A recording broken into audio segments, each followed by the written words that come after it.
Saudi Arabia is allied with the United States in the war on terror, but the kingdom's critics say it is playing both sides, siding with America while continuing to promote Islamic fundamentalism around the world. Osama bin Laden himself is a Saudi, as is the man sitting next to him in this videotape. Prince Bendar bin Sultan is the Saudi ambassador to the United States. Prince Bendar, thank you, sir, for joining us tonight. Thank you, Chris. So on the paper this weekend, the Associated Press is reporting that your government has still not decided whether to show the tape of Osama bin Laden bragging about blowing up the World Trade Centers and the Pentagon. What do you make of that decision, and why does your government still not want to show that tape which incriminates Osama bin Laden? Chris, I think if these reports are true, shame on Saudi Arabia. Truth is, on the day of the airing of the tape of bin Laden, it was shown in Saudi Arabia 3 times on the main news and twice afterward. Bin Laden is not big news in Saudi Arabia as a terrorist. You know why? Because we knew he was a terrorist before the 11th of September. He was stripped from his nationality, his people were chased, his people were behind the attack that killed 5 American soldiers in Saudi Arabia 4 or 5 years ago.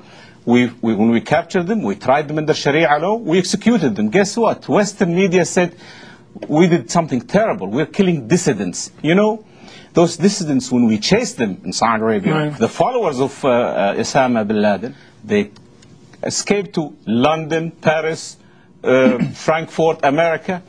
On the 10th of September, most of those people were called dissidents. On the 12th, they were called terrorists. Well, let me tell you why they're terrorists, because 15 people from your country blew up our World Trade Center and our Pentagon. If 15 Americans had gone to Saudi Arabia and blown up your iconic places like the World Trade Center and the equivalent of the pyramids or something like that over there, you would be wanting to know why those people did it, and you'd want our government to tell us why they did it. Has your government dug into who these 15 people are and why they did it to us, what they did to us on September 11th? But, Chris, you just proved my point. You cannot take yes for an answer. I'm saying we called them terrorists before 11 September. You called them dissident. After the 11th of September, the same people became terrorists to you. You've switched their category from dissident to terrorist. For us, they are terrorists. When you say bin Laden in Saudi Arabia, people say, yes, that renegade, that bad guy. Therefore, bin Laden or the 15 people who were in the airplane, or people who follow them or support them, they are not just terrorists after what they did on the 11th of September. They are evil, Chris. But if they're evil and they're dissidents in your country, why don't they blow up your country, their own country? Why do they come here and blow up ours? They tried to do that in Saudi Arabia many times. Touch wood that they didn't succeed as big as they did in the United States, but they attacked people, they exploded bombs in Saudi Arabia. And what we don't understand is why bin Laden, who comes from a royal family, was like coming from the Rockefellers in this country. All right, it's a good comparison, isn't it? It is a good comparison, okay, but so a renegade one. But he's a renegade. Yes. But why doesn't his family go after him? Why doesn't the family? Why don't you freeze the assets of all the wealthy Saudis who are giving money to these types of organizations? This is the tragedy, and you have to forgive me. The American media is either lazy or ignorant. This man, his family froze his assets. They disavowed of him. They disowned him. The government stripped him from his nationality. And I want to question the report you mentioned that if there was an election in Saudi Arabia between him and the king, he would have won.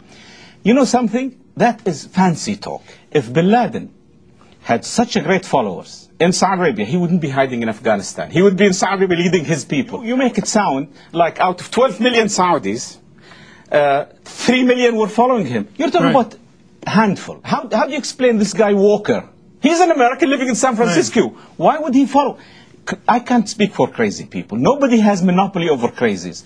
And Saudi people take offense when people say Islamic terrorists. Rabin was not killed. Prime Minister Rabin of Israel was not killed by an Islamic terrorist. He was a Jewish religious guy. IRA are not Muslims. They are terrorists. McVeigh, can you imagine after McVeigh's death, after McVeigh blew up those 200 Americans in Oklahoma, if I came and said, all blue eyes, blondes, who were veterans, are terrorists. Even though bin Laden recruits most of his people from Saudi? Not most of his people. No, you see, you make it. This is the problem.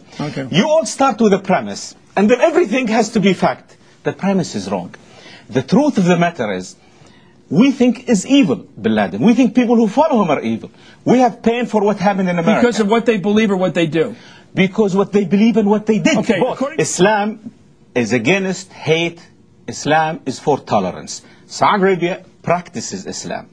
Does it make sense to you, Chris, if Bin Laden and his likes, those evil people, right, are supposed to be the product of the Saudi religious teachings? Yeah. If that is true, and they consider, Bin Laden was in public saying the Saudis are infidels, their leaders are infidels, their religious leaders, are we stupid? Why would we go and teach people so they can come and attack us? So that you would attack somebody else? Wrong. No. They started with us. They killed. What Taliban has been doing for 3 years now, 5 years, killing other Afghanistan other Muslims. America is too great, and the American media is too important to be ignorant. Right. Take his interview. If you are an Arabic-speaking person, what he said in Arabic was worse than the translation in English. Right. There is nobody who's an Arab, who speaks good Arabic, who's a Muslim, who can have any doubt that this guy is an evil man by what he said, not the translation. To understand the Saudi sentiment, they will say, and we cannot understand why, before 11 September, you considered people like him dissidents. They were dissidents. They were evil. They were terrorists. You were saying because they were this way, because you don't give them freedom of speech. You're right. Because what they were speaking was poisonous and evil. There are people still in London today who are saying things that you would think they would be arrested. But more important, Bin Laden, if he's brave, if he has such a lot of followers, if he can win, if we have elections in Saudi Arabia and beat the king, aren't you curious, why is he hiding in Afghanistan? Why didn't he get in an airline, land in Riyadh, and then because leave they have his one question, Prince Bernard, I'm going to have to ask you one last question, because I know you've dealt with this since I've known you since 30 years ago. Do you think the American media is anti-Arab? Be honest about this. I think very small segment of the American media is anti-Arab. But I think the danger is that large segment of the American media are really shallow. They really are shallow. You're hurting them. I know I hate them. This is the worst critic of all. But also, I'm being honest. Yeah. I'm being honest here. And I think that's dangerous for the American people. Prince Bendar, Your Highness, thank you for joining us. Happy birthday, Chris. Ambassador to the United States for many years. Up next, John Walker, the American Taliban. New information suggests he was more than just a wayward religious zealot and actually trained to be a terrorist. That's John Walker, USA born. You're watching Hardball.